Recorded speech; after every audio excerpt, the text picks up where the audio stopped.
Welcome back to Sami J Reads. I'm Sami, and like I said, I am back. It's been, what, 2 weeks now, and I have not had a book review, and if you watched the video last week, I said I would come to you guys with 3 short, quick reviews, and that's what we're going to do. To start off, I decided to check out the original Beauty and the Beast fairy tale by the Miss Gabrielle-Suzanne de Villeneuve.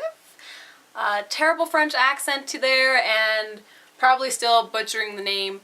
But j'ai parlé un peu français, mais ne sais pas bien. So yeah, let's go ahead and get that started. Beauty and the Beast is the tale as old as time, in which Beauty is taught to look past appearances and see someone for who they are on the inside. Other things that work for this fairy tale: it is a classic and it will stay a classic. It also teaches you to look past one's appearances and find out who they are on the inside. As well, there is no Gaston, who is fighting over Beauty's adoration or whatever. It's mainly Beast, and he's kind-hearted, he's understanding, and he doesn't mistreat anyone. It's fantastic, and I love it. However, there are a few things that just don't work out for this fairy tale. One of which is the Beast not being able to live without Beauty. And to me, that just sounds very whiny, needy, can't live without someone, which then requires that you need someone to live. Honestly, I would prefer a guy who, if I were to leave for like a week, like, I come back and he will not be like, oh my god, I almost died without you. Like, yeah, I'd be happy if he missed me and such, but I don't need it so dramatic that he's going to be more drama queen than any other girl I know. On top of it, Beauty is not allowed to see anyone after she moves into the castle, and then when she asks to go on a 2-month visit to her family, she says she will never ask to see them again. That means she's going to be alone all of her life. She has to keep herself entertained, she can't see friends, she can't go out and hang out with family. Like, what are you supposed to do in those situations? It just reminds me of a very super jealous boyfriend that is worried that if you see anyone that you will lose interest in him, and so lame and dramatic, and I cannot stand it. Overall, I will recommend this as a read for the girls, definitely. It is a classic and it's a tale as old as time. But don't look too far into it, guys. You can possibly check it out if you need help with getting a girl and you're a hopeless romantic. But I'm going to recommend don't lock her up, because that's not really considered a good thing these days. Very bad, actually. Next up is Treasure Island by Robert Louis Stevenson. And this is the recounting of Jim Hawkins' crazy adventures with pirates and treasures. Other things that work with this novel: we have very believable characters, they all have a purpose, and they all fulfill that purpose. And I was very thrilled with that, especially when it came to the action scenes. Additionally, the language is very rich and believable, and it actually makes Jack Sparrow and his crew look like children when you compare him to Long John Silver and his crew. Now, the things that did not work with Treasure Island, one of them was actually the language. While it was very rich and believable, it made it difficult to read, and it did require me to stop and reread and try and comprehend what was going on to fully understand and enjoy the novel. Additionally, it felt as though Stevenson wanted to hit main events, and to go between one event to the next event, it felt as though he just sort of filled in the gaps. This led for a very awkward pace. It led to not the best of meshing between characters or actions and reactions. Overall, Treasure Island is a classic and it should be read by all. I'm going to recommend that you actually buy it and keep it on your shelf, so that way you can let others read it. You can read it to your kids or have your kids read it to their own kids when they're older. Do keep in mind the language is difficult to understand for a while, but once you get used to it, it is pretty simple and straightforward from there.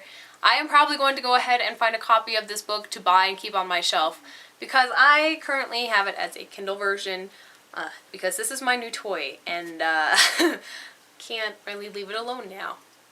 And to wrap up, we have another popular princess fairy tale, The Sleeping Beauty by C.S. Evans. The Sleeping Beauty is the fairy tale about a princess who has been cursed to sleep for 100 years until her prince comes to wake her up. Of the things that work for this fairy tale, it is a classic, it's great for little girls, and it's a very quick and easy read. Other things that don't work for this fairy tale, one of them is the number of inaccuracies I came across while reading it. There were so many, it hurts my brain to even think about them because there are so many. Brain! Stay here, brain. To add to the inaccuracies, if you were to compare this era in which the fairy tale is taking place in to the era that we have historically, things don't really match up very well. The fairy tale is very happily ever after, everyone's happy, even when they start burning all the spinning wheels and some people are like, oh, but that was my spinning wheel, and blah, blah, blah. They whine, but they don't get thoroughly upset, or they don't hide them. They don't do anything. It's more in hopes that the princess will not have this curse happen upon her on her 15th birthday. Which, to me, that just...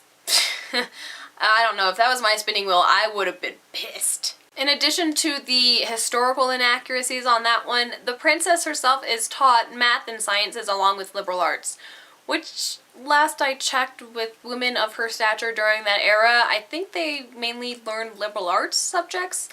Not so much the math and sciences, except for, you know, basics like addition and subtraction. And finally, everyone's reactions don't really match up. No one really seems to think in this story, really.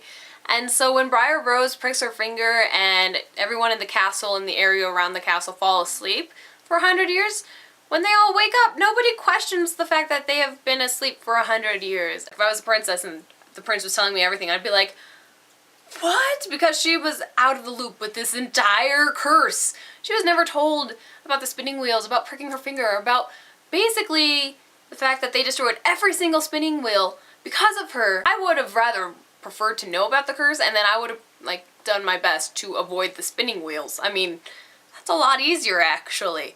But no, they decided that they must destroy all the spinning wheels and make her live a sheltered life and never know of their existence, which apparently didn't work very well. Overall, The Sleeping Beauty by C.S. Evans is brain mush. I will not recommend buying it unless you're getting it for a young little girl who wants to have a happily ever after story with that basic plot line. Other than that, it's not worth being on your shelf unless you love the story itself. So yes, just brain mush. So that's it on Sami J Reads. If you read any of these, go ahead, comment down below and let me know what you thought. If you have any books that you want me to read, review, and do the whole shebang, go ahead, comment down below, go to my Goodreads profile, comment me in any way, and I will add it to the list. I am going to go ahead and try and finish 2 of the books that I actually started that are not on my Kindle, and probably start a 3rd one that is another movie that is coming out soon, so I'll let you guys guess on that one. If you want to see any more book reviews, go ahead, hit subscribe right above. I post every Thursday, and I'll see you guys every week. That's it on Sami J Reads, and I'll see you guys on the other side of the book next week. Or the end of the book on the Kindle, if you have one of those. Or any kind of e-reader, really. I love my new toy. End of the review thing after 55 minutes of recording, which took me a while. In case you did not see the last week's little video on apologizing. Yeah. I should be back on normal weekly basis and should not have any more distractions besides Jonathan being the normal distraction and bribing me with Portal Co-op 2 and some Skyrim. I have been really hooked on Skyrim. Crazy life, whatever.